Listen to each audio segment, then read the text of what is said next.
किसी कवि ने बड़े कमाल की बात कही है, न तकलीफ न संघर्ष तो क्या मज़ा है जीने में। बड़े बड़े तूफान थम जाते हैं अगर आग लगी हो सीने में।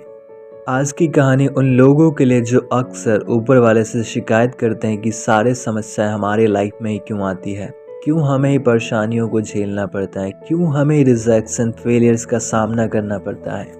एक बार एक राजा और उसका वजीर जंगल में शिकार पर जाते हैं। शिकार करते वक्त राजा की उंगली कट जाती है तो वजीर कहता है कि राजन, जो होता है जीवन में अच्छे के लिए होता है। यह सुनकर राजा क्रोधित हो जाता है और वजीर को जंगल में अकेले छोड़ने के लिए अपने सैनिक को आदेश देता है। फिर राजा अकेले ही जंगल में शिकार करने चला जाता है।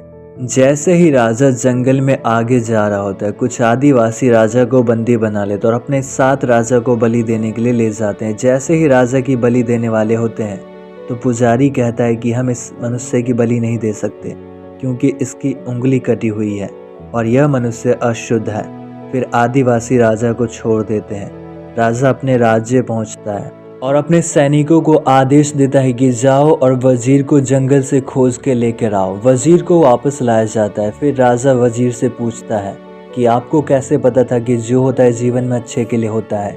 वजीर बताता है कि यदि आपकी उंगली नहीं कटती तो मुझे भी आपके साथ आना पड़ता और हम दोनों की जान मुसीबत में पड़ जाती, इसलिए आपकी उंगली कटी ताकि हम दोनों की जान सुरक्षित रह सके।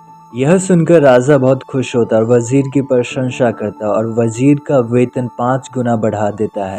कहानी छोटी सी है लेकिन इसका सबक बहुत बड़ा है। ऊपर वाले के पास हम सबके लिए एक बेहतर योजना है। जरूरी है कि हम उस योजना को समझें। समस्याएं, मुसीबत, मुश्किलें जिंदगी का हिस्सा है, हमें इसे स्वीकार करना चाहिए। ये कहानी हमें सिखाती है कि जीवन में जो कुछ भी होता है उसके पीछे एक बेहतर योजना और एक रीज़न होता है।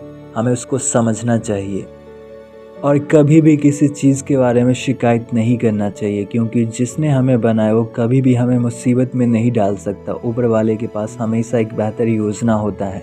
इसलिए जीवन में जो कुछ भी होता है उसके पीछे एक पर्पस होता है, एक प्लान होता है, एक रीज़न होता है। बस हमें उसे एक्सेप्ट करना और जीवन में आगे बढ़ना है क्योंकि रिजेक्शन, फेलियर्स, डिफ़िकल्टीज, प्रॉब्लम्स ये सब हमारे लाइफ के पार्ट्स हैं और हमें इन्हें एक्सेप्ट करना होगा और जीवन में आगे बढ़े। जो चीज़ हो चुकी आप उसको बदल नहीं सकते लेकिन अपने वर्तमान को बदल कर भविष्य को बदल सकते हैं। किसी भी चीज़ पर पछतावा ना करें क्योंकि हर चीज़ अच्छे के लिए होता है।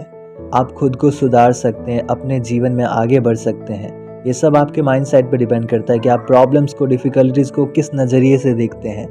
क्योंकि समस्या आपको बर्बाद करने के लिए नहीं आती, नहीं कमज़ोर बनाने के लिए, बल्कि आपको मजबूत बनाने के लिए आती है। आपको एक बेहतर अपॉर्चुनिटी देने के लिए आती है। ज़रूरी है कि हम उस अपॉर्चुनिटी को पहचानें। इसलिए अपने दृष्टिकोण को बदलिए, आपका जीवन बदल जाएगा। आप सभी को तहे दिल से धन्यवाद इस कहानी को सुनने के लिए। अगले वीडियो में मिलते एक नई कहानी के साथ। Thank you so much for watching this video my dear friends.